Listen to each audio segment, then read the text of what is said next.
right.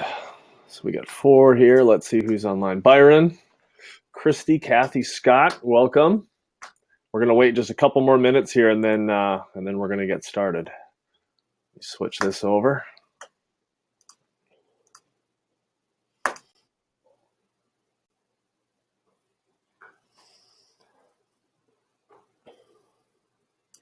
So just to test this out, can someone, maybe Byron, if you're by a computer, can you, if you're on a laptop, this should work, where if you, on the message to the side, can someone try and write a message in there? I just want to make sure that we can see those. So if you guys have questions as we go through this. And Dr. Jeff, if you have, let me know if you can see that too. So. All right.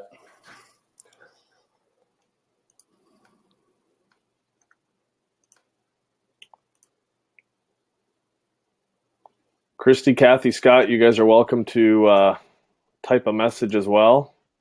Chris, Mary Jo, welcome. Can someone type a message on the side? Hopefully you guys can use that. I just want to see. Oh, there we go. Hi, thank you, Mary Jo. Beautiful. Okay, so we're gonna just jump right in here. I'm sure there'll be people jumping on, but they're gonna get a couple minutes late. So introduce, let me make sure this thing works here. There we go. So we're going to introduce, this is the first webinar that I've done with someone else. So one of my good friends and actually colleague and a guy that I graduated with named Dr. Jeff Steiba. We've known each other for 10 years in practice, Dr. Jeff, and 3 years before that in chiropractic school. So known each other for quite a while. So why don't you actually, just as it's a fun story, why don't you, besides just the school, going to school together, we actually share a patient in common. This is kind of fun for people to hear. So start with that. Yeah, so this is awesome. I was right when I graduated chiropractic college, and it was in the winter of 2006. My dad came home from work, and one of his IT guys that worked for him just had a baby that was failure to thrive and was not doing good. And so my dad started telling him about chiropractic. You know, my dad had just started getting adjusted a couple years before, and he would actually come to the chiropractic school to get adjusted, which wasn't necessarily the best care that you could get, but that's where he went until I got done with school. And Brian was his name. So Brian called me up one day and told me the story of and what was going on with his daughter, Sadie. And Sadie was just a newborn, a couple months old, I think 2 months old at the time, and said she's failure to thrive. She's not growing. She's not even eating. The doctors are extremely concerned. There's nothing really they can do. They want to put a feeding tube into her, but my wife and I want to do anything besides that. And so I was like, all right. So at the time I lived in Shoreview in Minnesota, there, northern suburbs. And Brian lived down by Dr. Jeff. What town is it down there? I forget. Chaska, yeah. So Brian and his wife Laura lived down in Chaska, and this was their first child, so they were obviously very, very concerned and scared. And so I went down there like fresh out of school, and all I knew was that if I could just get my hands on this little girl and move her atlas off her brainstem at a minimum, she's going to be doing much, much better. So on the first visit, I went down there. I was like, I don't know what's going to happen, but I'm going to adjust her. She's going to sleep better. She's going to have more energy. You're going to start seeing a different baby. And so Laura, who's currently a patient with Dr. Jeff, said, okay, if that happens, I'll give you $1 million. I'm like, for real? She's like, yes. I was like, all right, done. I'll hold you to it. So I went down there about 8 times. It was about an hour drive each way from Shoreview down to Chaska. And after the 8th visit, Sadie was growing. She had and this was eight adjustments in about 2 weeks. So I went down there every day for a few days and every other day for a few days. So 8 adjustments in about 2 weeks. And after 2 weeks, she'd been putting on weight. She was eating. She was having normal bowel movements again. And Laura was like, I guess I owe you $1 million. And we still joke, text back and forth every couple of years. And she's like, hey, I didn't forget about your money. I'm going to send you that check. I'm like, all right, Laura, send it when you're ready.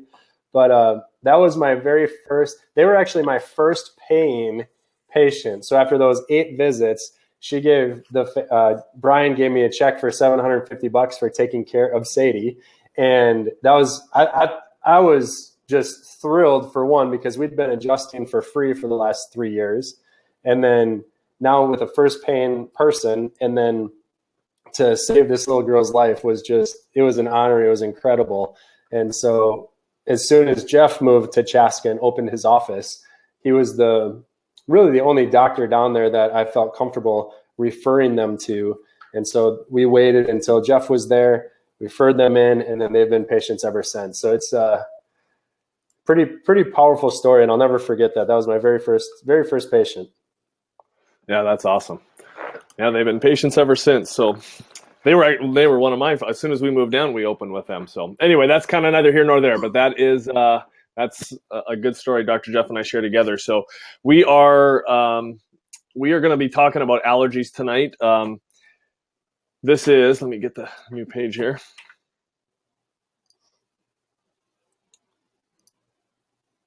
There we go.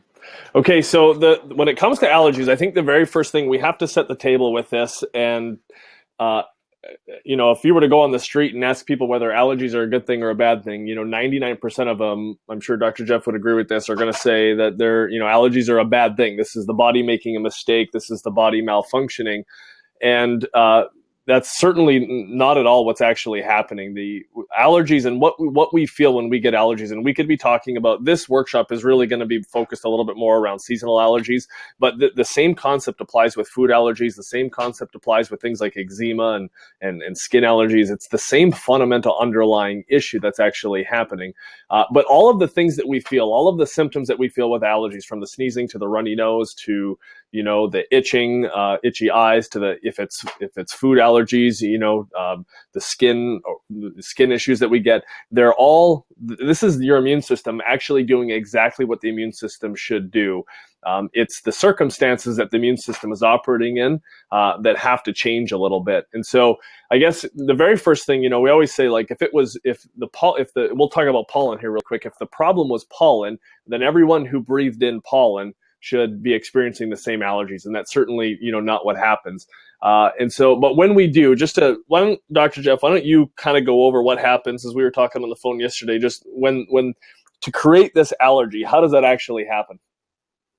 Okay, so with allergies, so let's just say pollen, for example, you'll breathe in a allergen, or what is perceived an allergen, because like some people will breathe in pollen into their nasal cavity, into their lungs, and seemingly no problems at all. And then other people will breathe them in and be sneezing, coughing, eyes watering, and be having miserable symptoms. And so what's the difference between the two people? When you breathe in an allergen like that, our mucous membranes become inflamed and then create lots and lots of mucus to try to flush the allergen out. So that's why you get the runny eyes, the runny nose, the sneezing. So your body is doing everything that it can to get rid of this allergen. And all of those symptoms are obviously miserable when another person will breathe it in, no problem at all. And so when you have that severe histamine reaction, like Jeff said, it's your body. There's nothing wrong with you. It's your body doing the exact thing that it's supposed to do at the right time. So every symptom you ever have is your body doing exactly what it's supposed to do at that moment, doing the right thing. Now, a lot of times symptoms are obviously miserable, but the cause is not the allergen. The cause is something deeper, which we're going to go into. Otherwise, you would breathe in pollen and the whole world would be having the same symptoms, which obviously isn't the case. So we're going to go deep into that on exactly the cause and why that happens. Yeah, my patients have heard this for, those of you guys have been patients for a while, for years, but I always say the only group of people on the planet who never get symptoms are dead people, right? So that's not the goal. A body that doesn't express symptoms is not a healthy body. And this is where the medication approach. So if you turn on the TV, especially during allergy season, you're going to get inundated with drug ads that basically talk about, their mechanism behind it is they block histamine. So they block histamine release. It's an antihistamine, and this is how what the drugs are basically doing to stop you from experiencing those nasty symptoms. But again, the underlying root cause of the problem is still there. It's the immune system is your body trying to defend itself. And so although it feels better when your nose isn't running, you're not sneezing and whatever, you're crippling your body's ability to actually detoxify and clean itself out. And so besides the histamine reaction, that's one of the first things that happens in your body, gets into just increased inflammation. And this is a huge link to allergies. And we're going to dive into the gut and how much the gut plays a role into allergies and that sort of stuff coming up.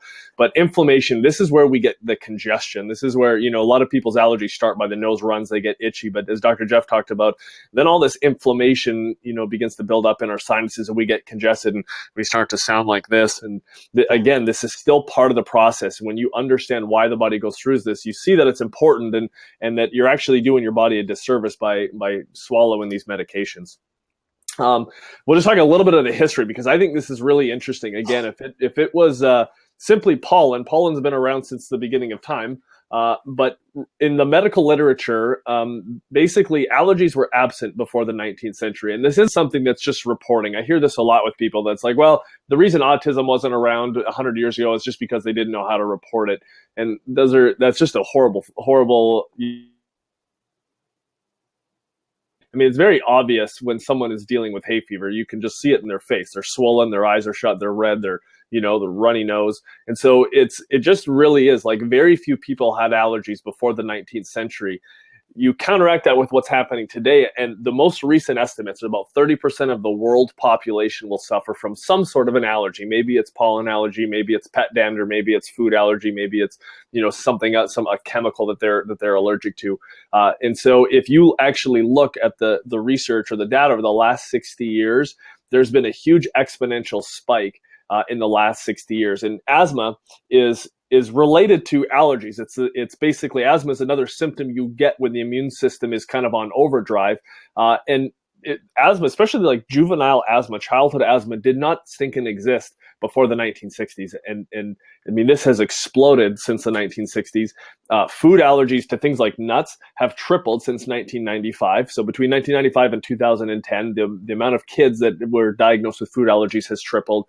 And over the past 40 to 50 years, when we do skin tests for allergies, that's doubled. So people are responding twice as much today to skin allergies as they are 50 years ago. And so this is the whole point of this workshop is we have to answer the question, why? Why is all this going on? Why is it growing in the last couple of years? What is it about our environment? What is it about our lifestyle that's causing this sort of stuff? And then what can we do to help turn that around? Again, allergies are it's not your body. It's not just something that's malfunctioning in your body. It's your body working correctly, but you got to get to the root fundamental underlying cause of the problem. Anything to add there? Yeah. And when it comes to your immune system, so obviously we all know we have our sympathetic nervous system, which is like fight or flight. So if a lion runs into the room right now, your heart rate's going to increase, your blood pressure is going to go up, your cortisol level is going to rise, your pupils are going to dilate. That's fight or flight. That's your sympathetic nervous system. Your parasympathetic nervous system is like when you're falling asleep, when you're digesting food, when you're really calm. So the problem in a lot of what we're going to go over tonight is that starting from birth with the vaccine schedule, with the formula-fed babies, with all the excitotoxins in our food, all personal care products, to really everything as Americans that we do starting from birth stimulates and puts our sympathetic nervous system on overdrive, which then is one of the causes of the allergies, the cancers, the asthmas, the adrenal fatigue, thyroid conditions, autoimmune conditions. And so everything that we do, we want to suppress naturally we want to suppress our sympathetic nervous system and stimulate that parasympathetic nervous system where our body is calm, our immune system is strong, and then we can handle the different biotoxins and food toxins that are unavoidable, but we just create an environment in our body where we're as strong as possible. Yeah, 100%. So this is really interesting is that, and I always tell people, like, your body does not know the difference between a tiger jumping out of the woods at you versus you being exposed to a chemical versus even a negative mental thought, Dr. Jeff, correct? That your body is going to respond the exact same way. This is what your body is doing to help save your life in that crisis. And so that's really important to understand. And when we talk about the immune system, when your body is under stress, so we're going to talk about some things here with the environment that are creating a stress in the body, and your body again is reacting appropriately. But when your body is exposed to a stress, you actually have two parts of your immune system. You've got the kind of the antibody part of the immune system, and this is your body is seeking out enemies. Okay, then you've actually got your, the tanks or the white blood cells that come around and clean things up. And what happens is that when your body is stuck in that sympathetic dominant response, or you're stuck in fight or flight, your body actually increases the amount of scouts, but it decreases the amount of white blood cells. So you've got more antibodies floating around. You've got more of these mast cells floating around. You've got more of these cells that are going to produce chemicals that give you allergies, but you actually have a weaker immune system when it comes to fighting things like viruses, bacteria, and even cancer cells. And this is so interesting because when people get stressed, you're much more likely to have allergies. You're much more likely to be experiencing these things, but you're also much more likely to get sick because that part of your immune system that's actually the muscle of your immune system is not working correctly. And so it's getting that back into balance. It's going to be so important, getting you back into rest and digest. So one of the things we're going to talk about here is basically one of the reasons that we're having such an increase is because the body is, when we talk about stress, chemical stress or environmental stress is a huge reason that we're actually exposed to more that we have more allergies nowadays. There's obviously, since the Industrial Revolution, been a huge increase in pollution. And when we actually measure the air now, what we find is that the amount of particulates floating around in our air is exponentially higher than 100 years ago. And these are industrial chemicals. These are, automobile gas. This is, pollution from whatever it is. Our environment is just, we're exposed to this way more. And one of the first things that this does is it actually causes damage. They're toxic chemicals that you're breathing in that actually is causing damage to your nasal, your nose mucosa, or the cells in your nose as well as in your lungs. And so just that alone, you're actually increasing the amount of cell damage. And whenever you have cell damage in your body, you're going to have inflammation. And inflammation is part of the process that your body goes through to replace damaged cells, to clean itself out, to detox. And so just breathing in the air normally, this is your body working correctly. Your body has got to increase inflammation in your lungs, and it has to increase inflammation in your nasal mucosa to help clean these toxins out that we're breathing in at a higher level. What's super interesting, I read this study, and they basically planted. It's not like we necessarily have more ragweed, except, listen to this. They actually did a study where they planted ragweed plants in the inner city. They planted ragweed plants in suburbia, and then they planted ragweed plants out in the country. And what they found is that the plants in the inner city actually produced more pollen as well as noxious chemicals that basically help that city where there's actually more pollution. And this is a defense mechanism by the plants, just like allergies and inflammation are as the body's trying to flush itself out is for humans. When the plant is more stressed, when the plant is exposed to more, a more toxic environment, it actually tries to produce hardier pollen, and we're breathing more of that in. So the pollution, the increase in pollution that we have is actually increasing twofold. It's damaging our nasal mucosa, damaging our lung mucosa, and we're actually producing plants that are actually releasing more pollen in today's world. And so, again, that's not to say that your pollen is something that your body should react to if the immune system is balanced and working the way that it should, but there's more of it out there. Anything else you want to add to that, Dr. Jeff?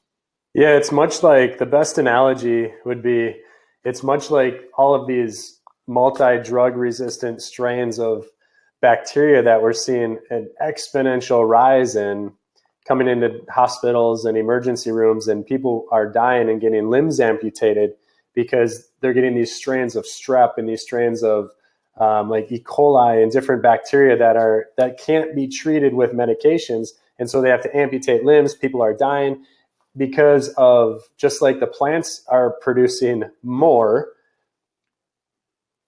our antibiotics that traditionally would work against these things are now being completely ineffective because all the bacteria strains, everything else is also getting stronger. Nature finds a way to adapt, whether we're humans or whether we're bugs, right? Yeah, exactly. Or plants. Correct. Okay. So that's the external environment. My cursor is not clicking here correctly. The next step is internal environment. When we talk about internal environment, we're talking about basically the house. We've got the latest study that I showed, Dr. Jeff, you might have more updated information than this, but basically over the last, 50 years, we've introduced about 100,000 new chemicals that we're actually exposed to on daily lives. This is coming in household cleaners. This is coming in paint. This is coming in our carpets. This is coming in plastics. This is coming in candles that we especially, they've outlawed this, but candles with lead wicks, perfumes, air fresheners. Formaldehyde is one example of this. They use formaldehyde in carpet, in paint, wall paint, in cigarette smoke. If you smoke cigarettes, you're breathing that in. Even natural wood smoke produces formaldehyde that we're exposed to. And these are all, again, it's the same concept. These are all things that are going to damage lungs. They're going to damage tissues. They're toxins that we're actually breathing in. And whenever you're breathing in toxins, air fresheners, guys, I don't know, like those Glade plugins, they are so damaging for our sinuses. Are so damaging for our lungs that we're creating more damaged tissue and more inflammation in our lungs, and the body has no choice but to try and clean itself out. And so for a lot of you who maybe don't even have seasonal allergies, but you're dealing with this more on a chronic basis, you need to be looking at your internal environment and so on. Like, am I exposed to a heavy dose of this? So that's a big thing. And I know Jeff's got some stuff to add here. I'm just going to get through this. There's one of the things that's incredibly common that was banned actually in Minnesota recently is triclosan, which is an antibacterial chemical. We find it in soaps, hand soaps, all the antibacterial hand soaps. We try and clean ourselves out, all that sort of stuff. What they've basically found is that when we're exposed to that triclosan, that was actually being absorbed into our bloodstream, and it was actually traveling throughout the body, and that kills the bacteria even in your gut and in the nasal mucosa. So one of the things we always talk about is the microbiome in the gut, but every surface of your body that's exposed to the environment, especially if it's wet, is going to have bacteria in it to try and help clean itself out and protect itself. These cleaners that we use are actually killing the good bacteria in the nasal mucosa, make it way more likely for our bodies to be exposed to, like, they actually kill the good bacteria and make it easier for things like staph to grow. And there's been research done that shows that the number of people now that if you swab someone's nose now, the amount of staph that's in there is incredibly more common, which is going to lead to more sinus infections. You're going to have more inflammation. These staph bacteria release super antigens, which are chemicals that basically we swallow, and it starts to kill the good bacteria in our gut. And when you start to upset the good bacteria in your body, you make it a huge part of your immune system is actually coming from your gut. What's the research, Jeff? What is it? About 10 times the amount of bacteria in your gut than you do cells in your body. And really your immune system's first line of defense, your immune system learns about its environment from the bacteria in your nose and in your mouth, and even more importantly, in your gut. It's like the training system for the immune system. And so when those good bacteria are gone, the whole immune system, there's so many white blood cells are called T regulator cells. I don't want to get too scientific here today, but when the body doesn't have the right amount of bacteria, some of our white blood cells get imbalanced, and those T reg cells are white blood cells that actually help to keep your immune system in balance. They help to keep it differentiating between pollen is not an enemy, I don't need to fight it, but this staph bug is, and I need to put all my energy into that. Yeah, it's I want to circle back a little bit into the personal care products, and because even further back, when you're talking about formaldehyde in the smoke, what a lot of people don't understand is that, like, aspartame, the artificial sweetener aspartame, we're going to get into food here in a second, but aspartame, when we consume aspartame, it turns into formaldehyde once it's inside of our body. And formaldehyde is a powerful carcinogen. And also with like the Glade cleaners and the synthetic candles and or Glade air fresheners, even perfumes and colognes and things like that, those are loaded with different synthetic molecules. And even our personal care products, everything we put on our skin goes into our bloodstream in about 30 seconds. And then a lot of these molecules will then cross the blood-brain. If they're small enough, they'll cross the blood-brain barrier. And so many of these molecules that are found in air fresheners and aspartame and artificial sweeteners and personal care products, cleaning agents, are neurotoxic, and they destroy our brain chemistry. They destroy our nerves. They're hormone disruptors. So then we start to have hormonal issues, which is hormonal cancer is higher than it. Hormonal-based cancers is the fastest growing category of cancer right now. And then they're also obviously carcinogens. And so we want to get rid of all of those things as quickly as possible to just control our home environment, because we can't control what's outside, but we can control what's happening inside of our house. So, Dr. Jeff, why don't you run with the food? Oops, I skipped it here. Why don't you run with the food thing here a little bit? I know we talked a little bit earlier about the glyphosate, which is, you know, the basically Roundup pesticide that is sprayed on chemicals, and all the GMO food that we're eating that's loaded with these chemicals. Why don't you dig into that a little bit and you know, kind of tie the rest of that up with some of the food that we're eating and how that's affecting our allergies and all that sort of stuff. All right, awesome. Yeah, it's the food is, I mean, really starting with formula with babies, and then obviously is children. Like I have a 5-year-old daughter, and if we're not really careful, she'll get in the habit of just going down that road of eating terrible toxic foods. But she's at a young age, we taught her things to eat and things to stay away from. So when we pick her up from school, we get a little slip because she's in pre-K at this little Christian school, and we get this piece of paper that says how much lunch she ate, and they feed them lunch there, and it's always a little. They circle a little. It's always like a little, most of it or all of it, and it's always a little. She just eats a little bit, and it's usually like the carrots or the apple or whatever. But and then as soon as I pick her up from school, I bring her lunch. So I pick her up at 2, and then she chows down all the way home. And the reason is because really all processed foods, anything with coloring, any low calorie food or low calorie beverage like diet sodas and things like that. Obviously, if you're patients of Dr. Jeff, you guys hopefully the majority of the world isn't.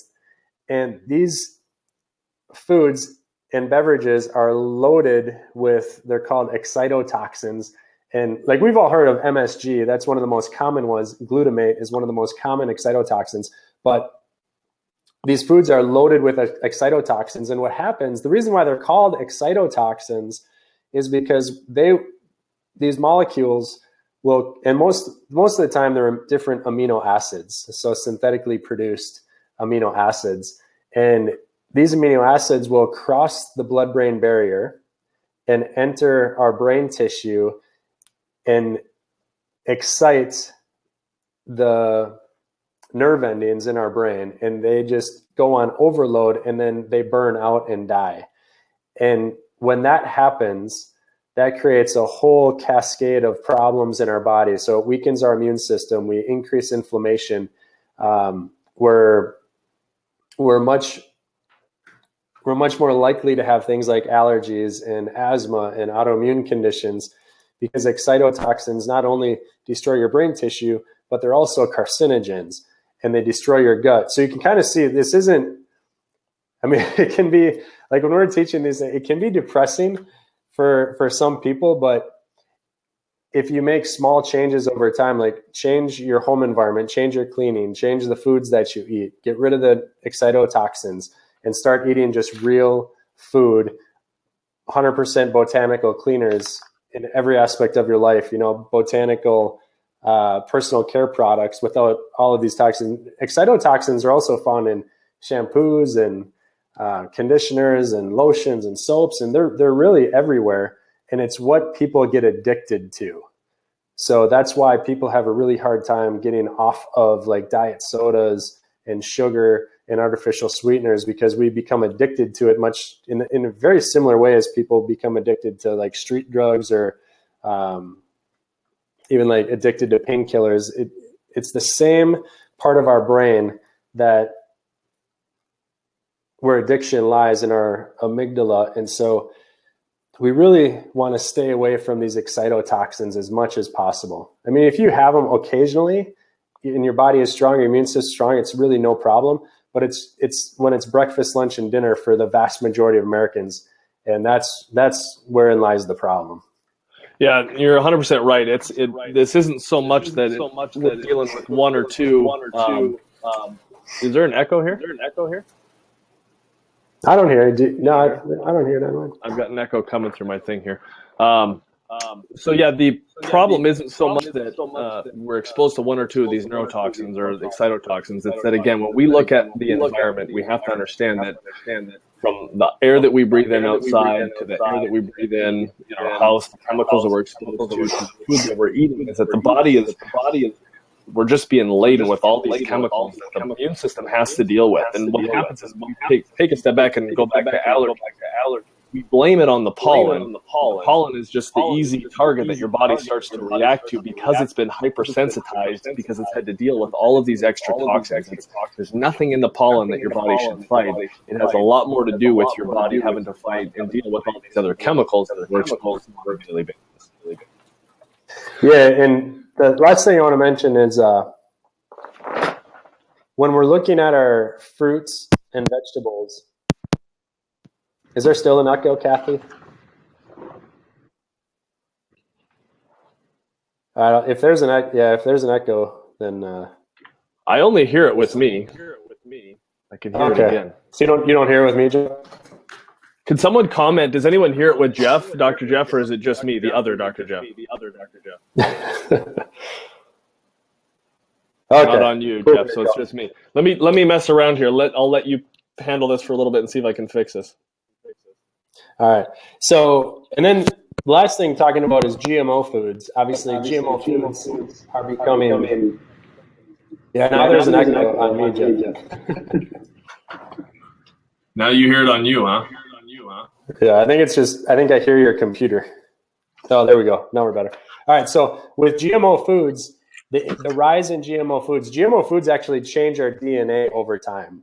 And so we want to stay away as much as possible from genetically modified foods. And so how we do that is, especially in fruits and vegetables, because most GMO foods are fruits and vegetables, obviously, and then wheat and soy.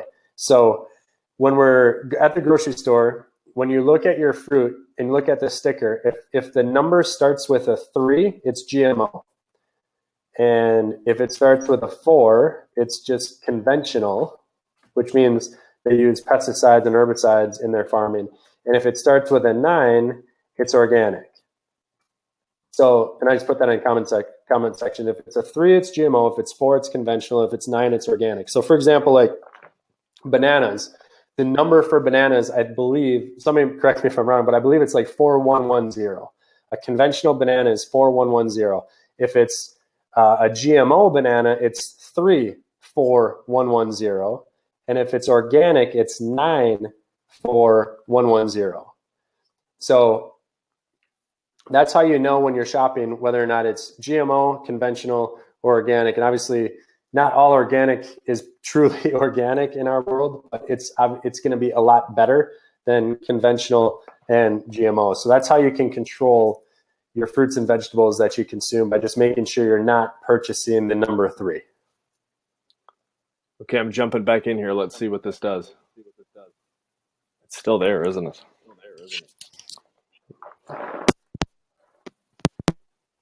Everyone? It is, isn't it?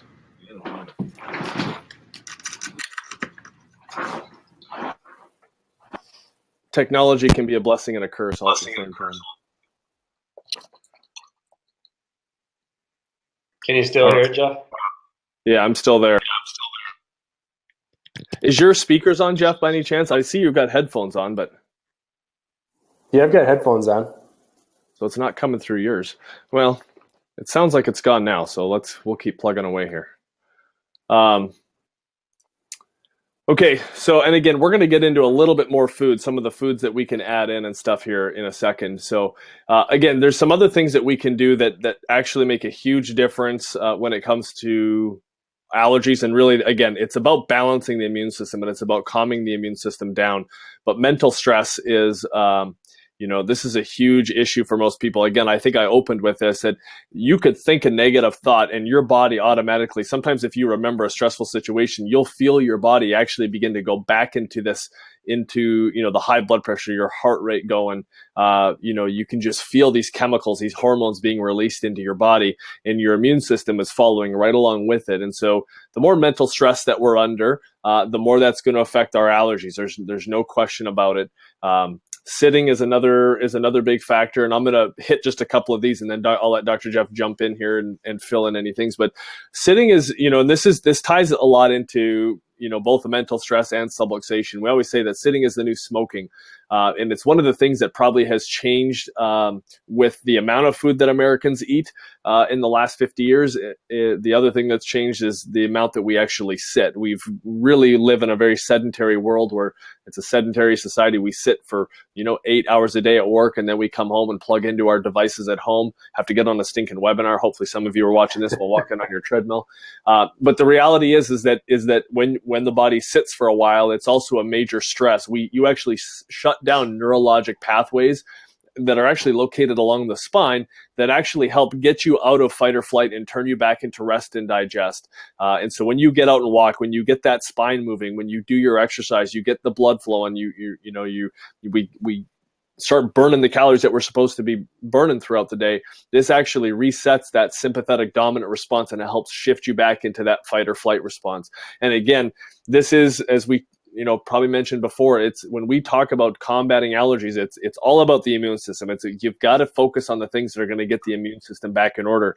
Dr. Jeff is actually an expert, and he's going to go over this in a little bit about some short-term things that we can do to help with some of those symptoms. But at the end of the day, the real win when it comes to dealing with allergies is actually developing the lifestyle patterns that are going to help get us back, get our bodies back into that rest and digest.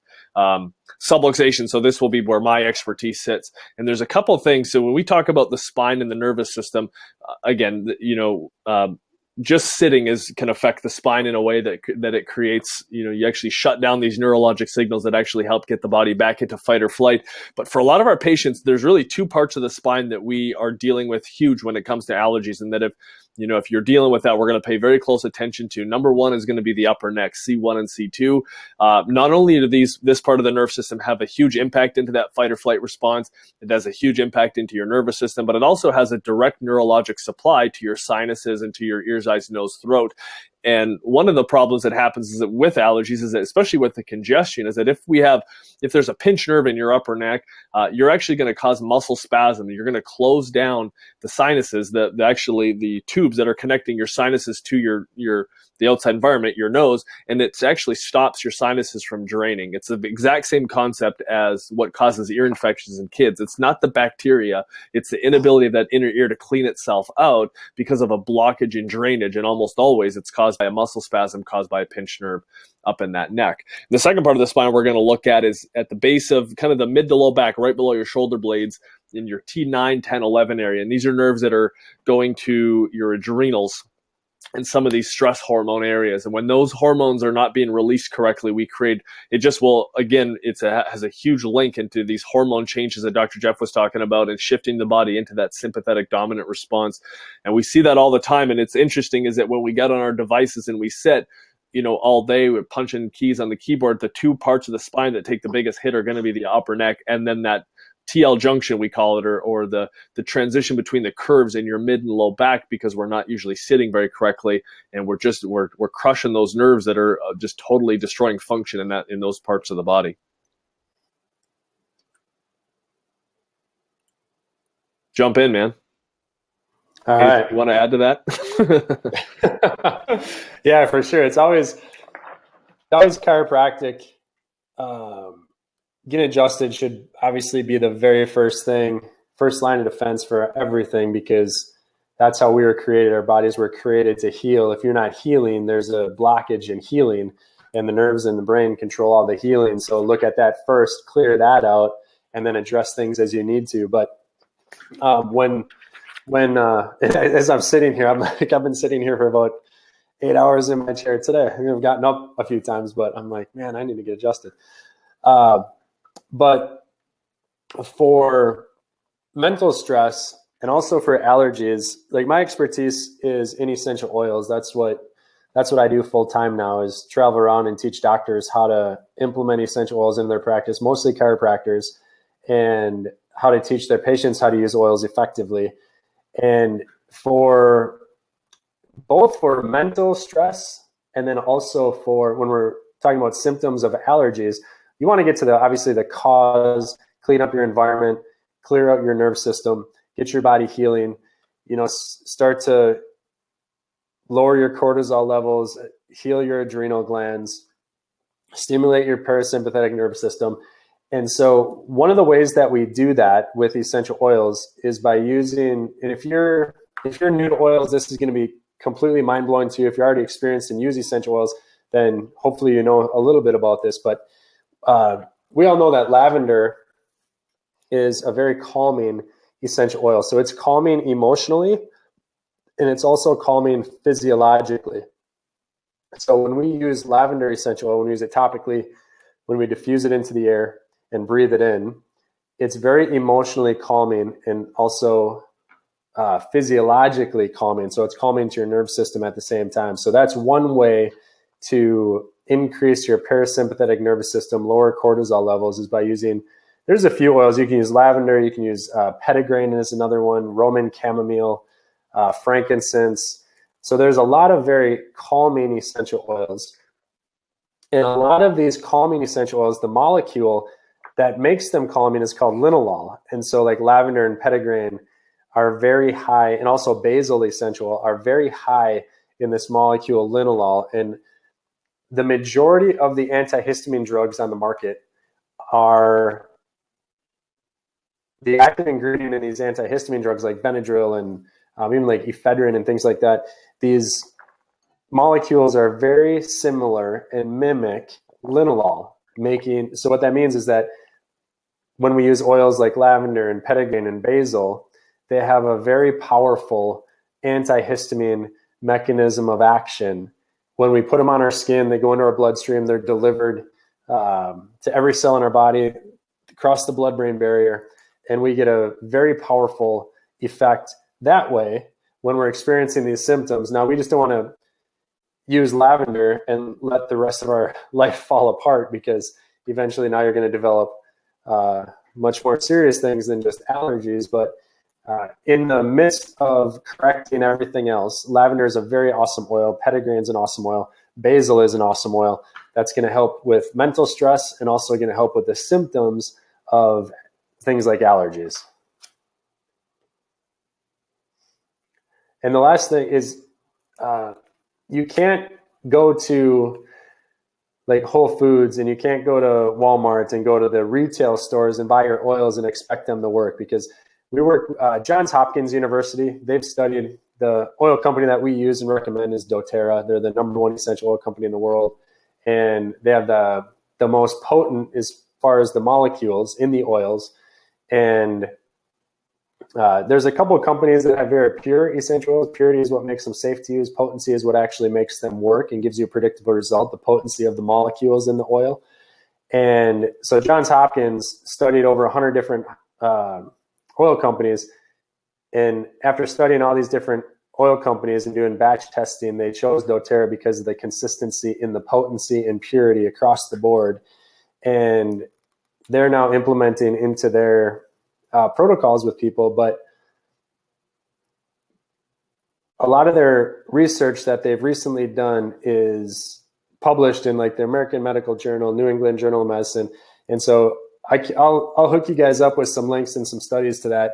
But the reason why I say all that is because you're not going to get a result by using a cheap brand oil company or an oil from like Whole Foods and retail stores like that, because those are mainly synthetic. They're a lot like perfumes. They smell like the plant.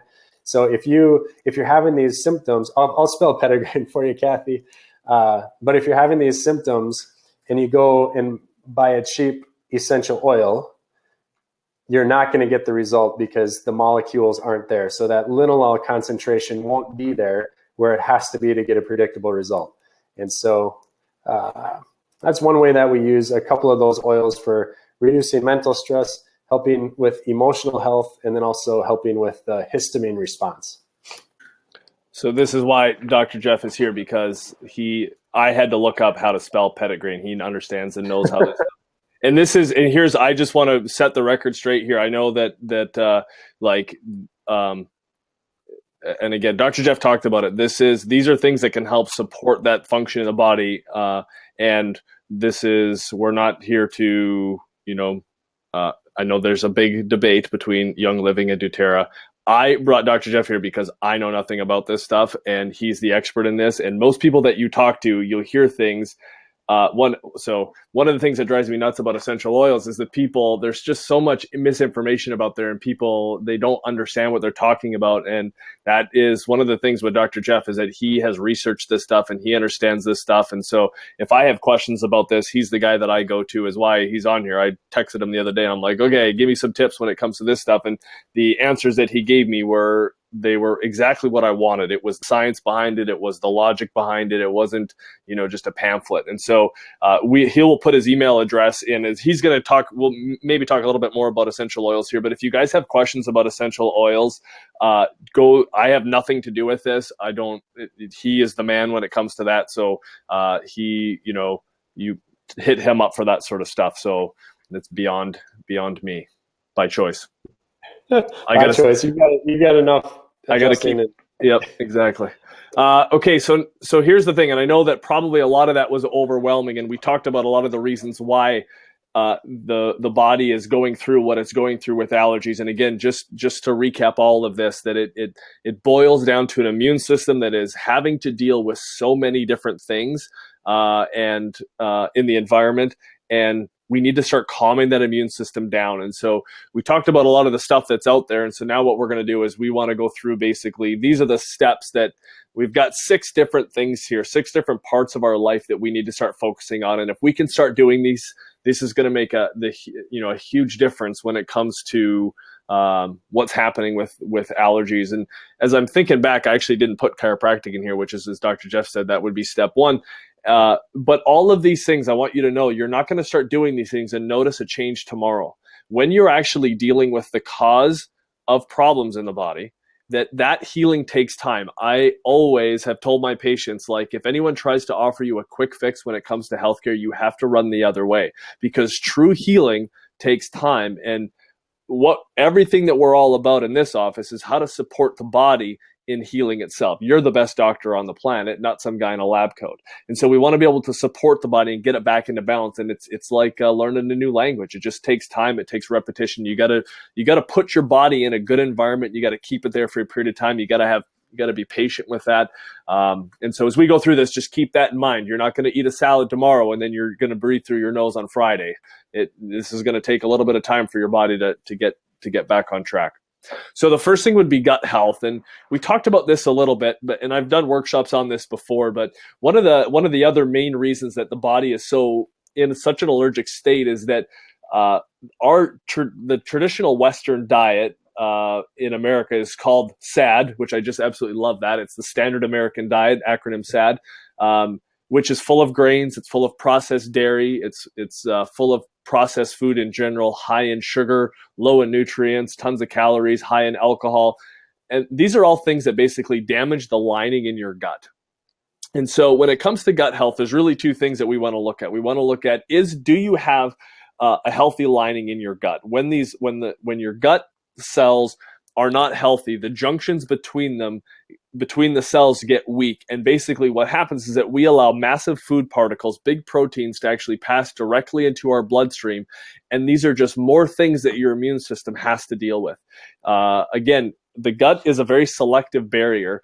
It should pass through when your gut works correctly, you're only letting selectively the nutrients through and not the toxins. But because of all the chemicals that we eat, we damage that. And our gut now is a very poor berry in a lot of situations. And this will create inflammation and food allergies. This is IBS. This is Crohn's disease. This is, people like to blame this stuff on genetics, but the reality is very clear on this, that just because you have maybe a malfunction gene does not mean that you're going to have the disease in the majority of cases. And plus, you can, if you change lifestyle, you can change disease rates, and that doesn't mean your genes are changing.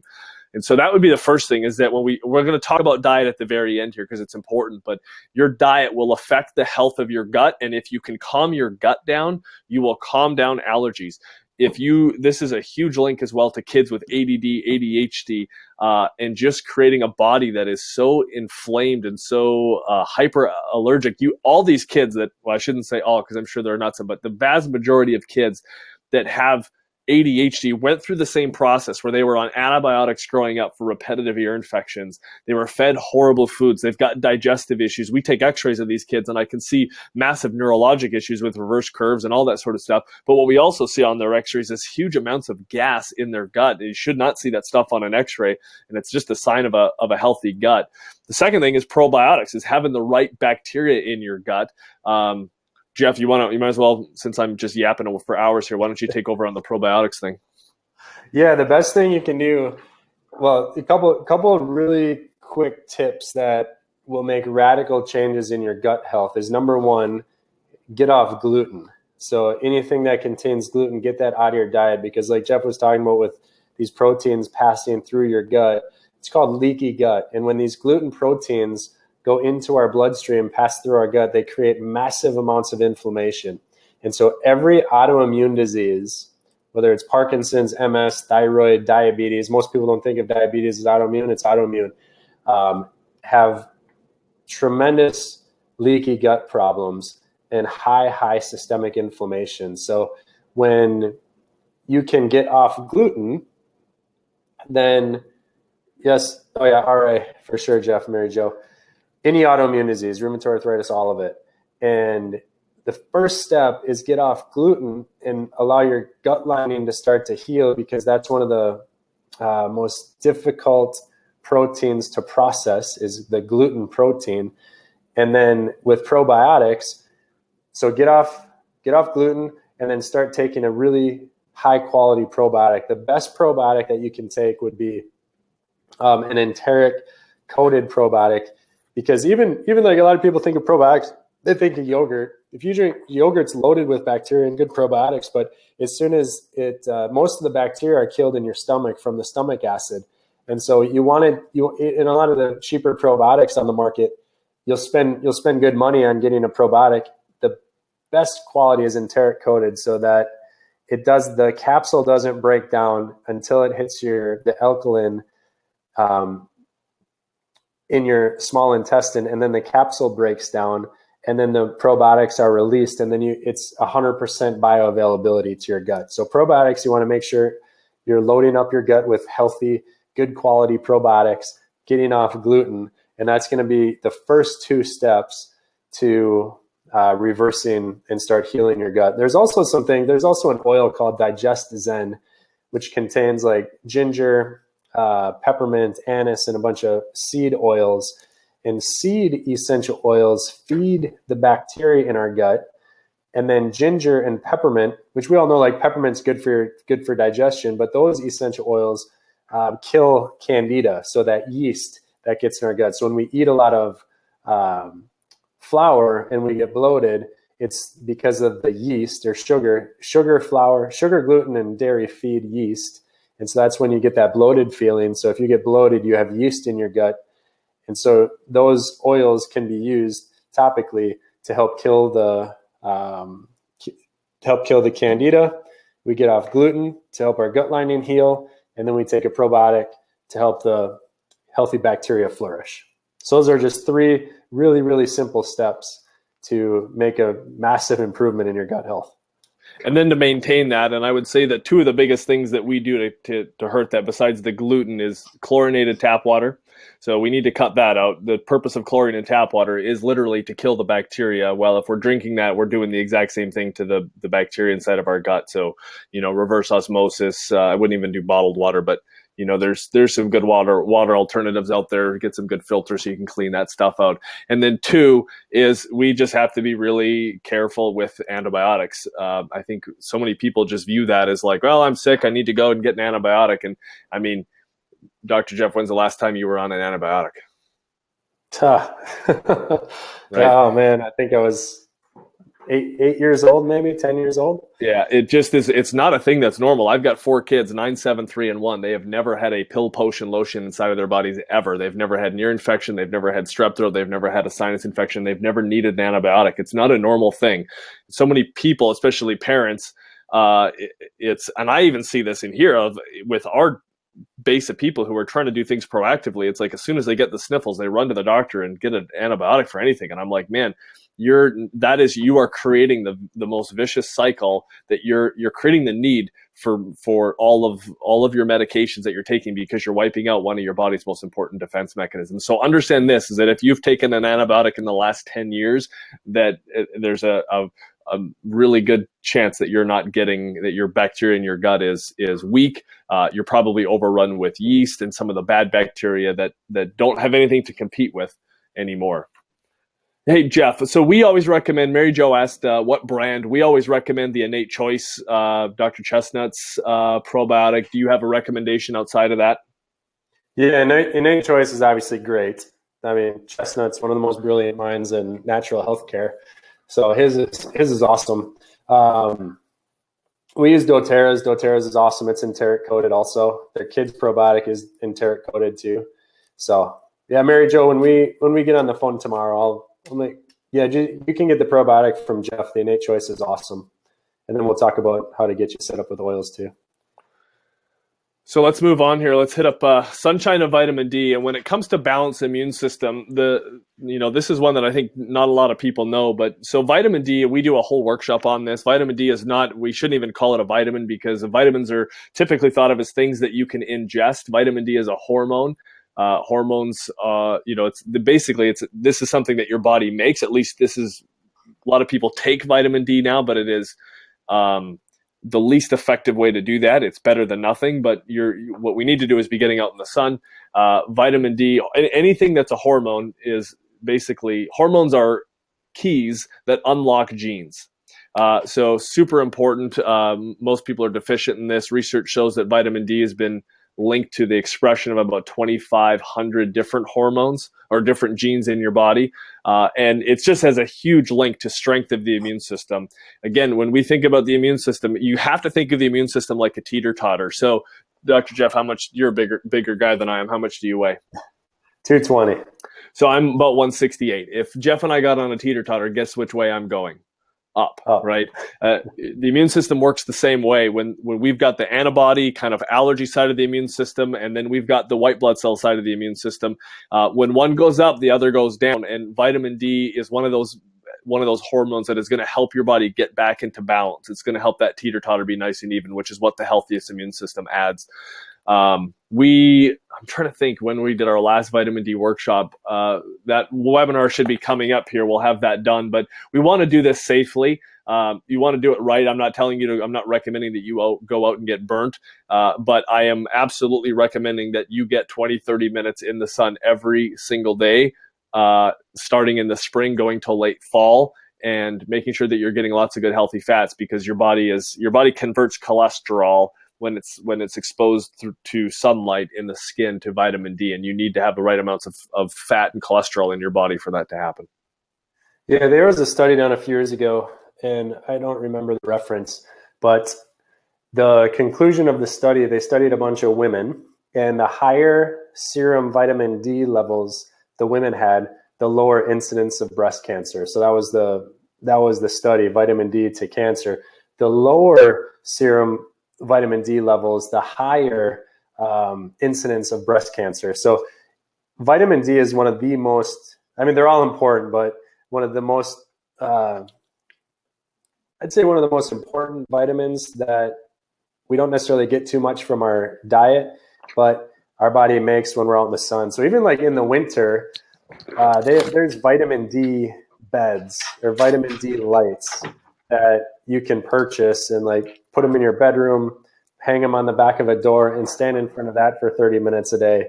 And then you're standing in front of that, and your body creates vitamin D. So there's tools like that you can use, especially in the winter here in the Midwest.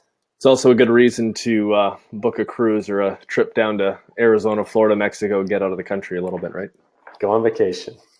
So essential oils, we've kind of covered that. Is there, since we've highlighted the topic, is there anything else you'd like to add on that? I mean, I think there'll be time later as well, but anything, we kind of had that in here as a whole separate thing. You've been talking about that as we go through, which is perfect. But anything else you want to add right now to that?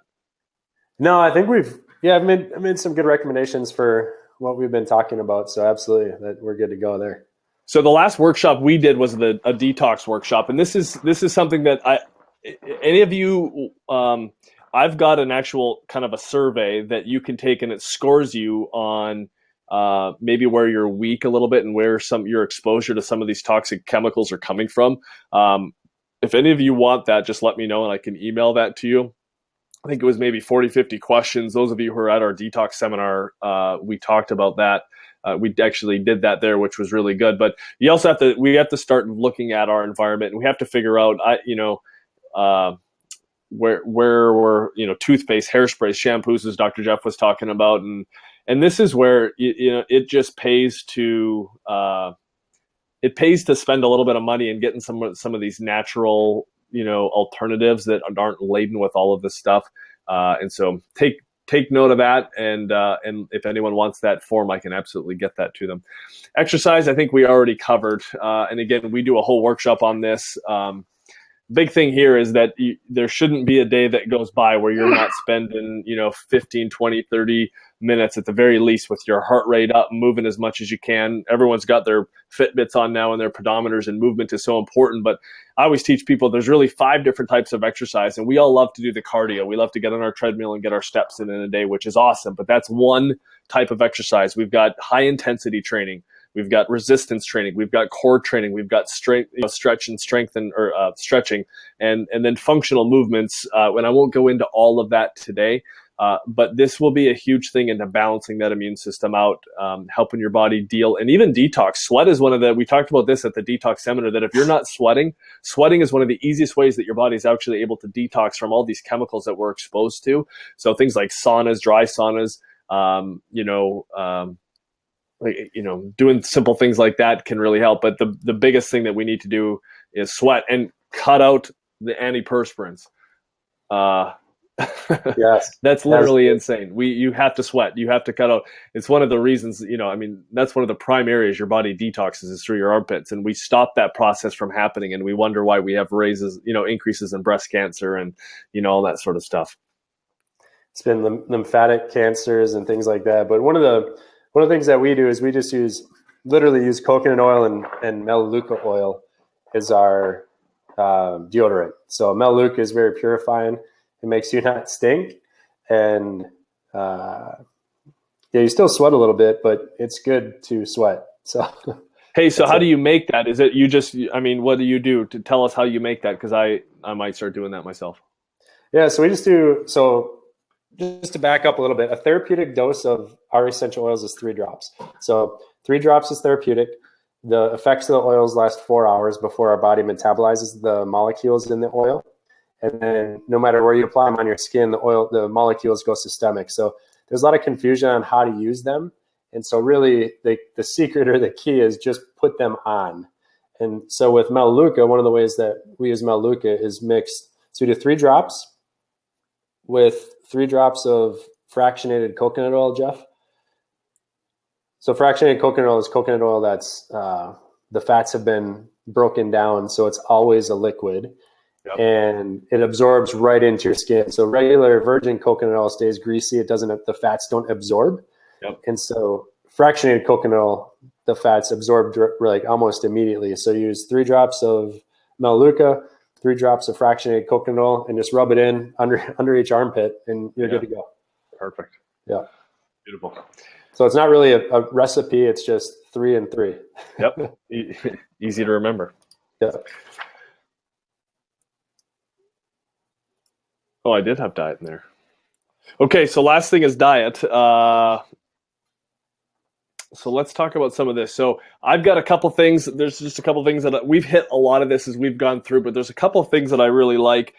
When it comes to the gut, I will talk about this a little bit. I think intermittent fasting is a fairly important thing as well. One of the reasons our guts are so unhealthy is because they never stop. America is a feedlot. We are overfed and undernourished, and genetically, physiologically, the human body is built to go periods of time without food. And I know as Americans that sounds horrible, but it actually gives your gut a little bit of a rest. It's one of the easiest things that you can do just lifestyle wise to help get your body back into that parasympathetic state, that rest and digest, is to actually give your body a break from digesting. It's very energy expensive. And so, and I wonder if Kathy on here is the Kathy that has done intermittent fasting. We have a couple patients who are Kathy, and so I don't know, but she's been doing this for a while and has noticed some really amazing things. And so we're going to do a workshop on intermittent fasting. We'll maybe do a webinar on it because it's kind of a fun topic. Any experience there, Jeff? Yeah, intermittent fasting is amazing. That's what I've been doing for probably, I'd say 8 years. And so intermittent fasting, we just did a challenge with this on our doTERRA team with about 400 people who did the challenge, and the results were amazing, starting to intermittent fast and eat more of a ketogenic type nutrition plan. And so intermittent fasting it doesn't matter when it is really, but you just have an 7 or 8 hour feeding window through the day. And so in your feeding window, so for me, it's between 1 and 9 o'clock. And so between 1 and 9 o'clock is when I eat. And sometimes it's 2 meals, sometimes it's 1 big meal, but I don't eat outside of 1 and 9 p.m. And so from 9 p.m. to 1 a.m., so whatever, or 9 p.m. to 1 p.m., so how many hours that is? That's what, 16 hours, 14 hours, something like that. So you don't have any food in your system, in your stomach for 14 hours, which gives your gut 14 hours every single day to heal. And it cleans itself out. Your gut heals. It takes a couple of weeks to really get into it. It's kind of miserable for the first couple of weeks, but after that, it's how we were created and how we were designed to consume food. Good stuff. I'm going to jump into omega-3s here because I think this is an important thing. Most of us omega-3 is another, it's called an essential fatty acid because it's one of those things that your body cannot produce, but we physiologically we need it. Omega-3 fats used to come from any wild animal that was free range, that would roam around, eat grass, and live the way it was supposed to. That hardly ever happens anymore. But this is why if you were to buy free range, cow, free range beef, free range buffalo, whatever you're eating, that will come with omega-3s in it. But this is one supplement. I'm really not a huge supplement guy, but this is a big supplement that I do and I recommend people do because, the only place that we can get it readily now is through fish, and you'd have to eat so much fish, and they're so laden with heavy metals that you don't want to do that. And so you want to make sure that you get a clean brand of omega-3 fatty acids.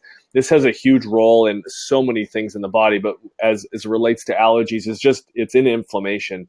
Our standard diet, when we look at the ratio of omega-3 fats versus omega-6 fats, the standard American diet, that ratio is about 1 to 20, which means you're getting about 1 dose of omega-3 for every 20 doses of omega-6. And normally that ratio should be 1 to 1 or 2 to 1, which means, or 1 to 1 or 1 to 2. It means at the very least you should be only getting half as much omega-3s as omega-6s.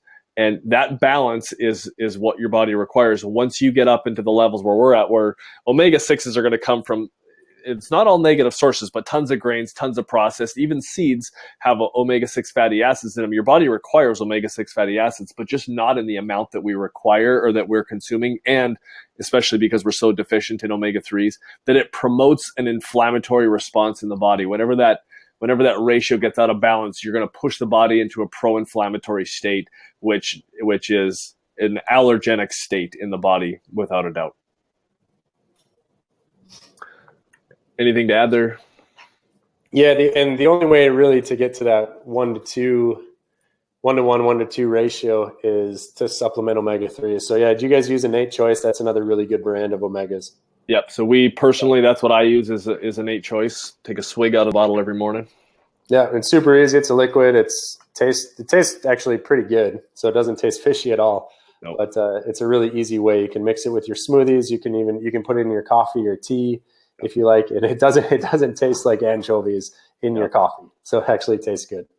So there's a couple chemicals that I'll talk about here. Things like selenium, which comes from, things like selenium, things like magnesium from nuts and seeds. These are all really good to help with inflammation. They're good for the immune system. Things like broccoli and broccoli sprouts, they help to detoxify the body. So it's kind of another natural way. Broccoli is actually mildly poisonous. And so that's why it's a detoxifying, because there's chemicals in it that will help speed up, your body will help flush itself out.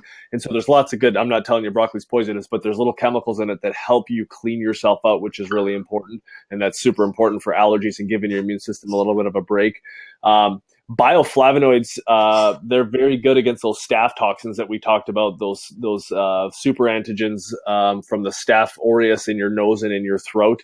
And bioflavonoids are found in all sorts of herbs and spices. And so we should really be eating lots of foods that are, good, with a good diversity of herbs and spices. Another really cool thing is things like arugula and spinach. They've got tons of folic acid, and the type of folic acid is actually reduced folic acid. So you can take your folic acid vitamin, but it's not a reduced form of that folic acid. And it's not nearly, there are some people that the active form in the body is called reduced folic acid. And there's people out there that only convert 2% of the folic acid that they intake. And it's super important for so many things. But one of the things is that T regulators, so what your white blood cells, those Treg cells, it helps to proliferate Treg growth in the body, which again helps to balance that immune system and get you out of such an inflammatory, allergic state inside of your body. Those are my big. Oh, and just generally increasing fruits and vegetables. The antioxidants, they're detoxifying. They're full of nutrients that your body requires, and we're dangerously deficient in this. And again, when we talk about increasing fruits and vegetables, we're talking organic. We're talking local. You've got it. You can't do sprayed. You can't load yourself up with toxins as you're doing this. It's worth the money. The research is very clear on this, that you're literally, when you buy organic, that you've got 10 times the amount of nutrients in non-organic. And so when we look at the price tags, sometimes we're like, oh man, it's more expensive.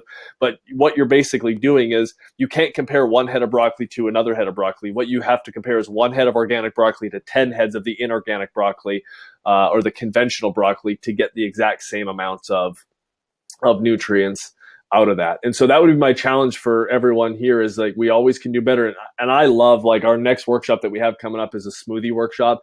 And I love, I mean, it's such an easy way to add more of this stuff in people sometimes do it in the morning. I mean, I've got a little bit of a habit where every meal I will make up, I'll put some spinach in a blender and put an apple in it or a banana in it or whatever. And it just is an easy way to get extra, those leafy dark vegetables, into your diet. Yeah, smoothies I love that. I'd come to your smoothie class, Jeff, if I was in town. But that's literally one of we do the same thing. Smoothies, like, really all day long with every meal as well, because it's one of the easiest ways. It's one of the most fun. It tastes amazing just to get loads and loads of good nutrients from your vegetables. Beautiful. And I did somehow mix up the slides here in Chiropractic Cares there at the very end. So all of you guys keep getting adjusted. That goes without saying. So if anyone has any questions, I know that you guys have been maybe asking questions beforehand. I hope this wasn't overwhelming. This video is going to be back up on YouTube in about an hour, so you'll be able to click the link that you got in the email, and it'll take you to. It's a private. You can't share it with people, but at least yet we can turn it into that. But I thought we went over a ton of information. It was fun to have Jeff here and be able to bounce some ideas off each other. Again, why don't you go first, Jeff? Closing statement. What would you encourage our people with? Closing statement is really, really simple. So keep keep your changes simple and do it slowly. Otherwise, you'll get overwhelmed and a confused mind takes no action. So the worst thing that you could do after listening to this is just do nothing. And so doing one thing is going to impact and influence your life. And if you make a list of, changing your personal care products to purely botanical based products, using essential oils in your life instead of perfumes, colognes, using oils to purify the air and to purify the pathogens that possibly are in your home, getting adjusted, starting an exercise regimen, just do something, take action. And small action over time is going to make huge, huge dividends. So that's what I would say is just choose one thing right now and make a change tomorrow or even tonight. And then over the course of the next couple of weeks, keep going to Jeff's workshops, keep learning what he has to say. Getting on these webinars is amazing because, like you guys know, you're not getting this quality of content and information anywhere else in your life. And so the only way to get it is to stay connected to a culture like Dr. Jeff has created in his clinic. And it's amazing. So you guys are very blessed to be in that environment with Jeff as your leader for your health. And then if you guys have any questions about essential oils or want to get started with using doTERRA essential oils, just shoot me an email. And my email, I wrote it on the comments, but it's jeff@jeffsteiba.com. Just shoot me an email there and just let me know your phone number and a good time to call you. And I'll give you a call the next day or two and answer your questions, get you set up if that's what you'd like to do. If there's different protocols you would like to cover and what oils to use to help, then I'll obviously gladly do that for you also. But Jeff, it was an honor, man. This was fun for me. You texted me the other day and this just came together. And so thank you. Yeah, we rattled off about an hour and 20 minutes there, so that's not bad. No. Yeah, I think the big thing, and I agree 100%, all my workshops, we talk about this too, is that you can't pick one or two things. Don't overwhelm yourself. Otherwise, you're going to go nuts. I've tried it. It doesn't work. We only have so much willpower. I read a good book once called Mini Habits, and it was talking about, don't even, if your goal, if you heard Dr. Jeff and I talking about making, smoothies at every meal, that would be a horrible idea probably to start if you don't do it. Pick something that you're not going to fail at, and that's going to be the easiest way to counteract that.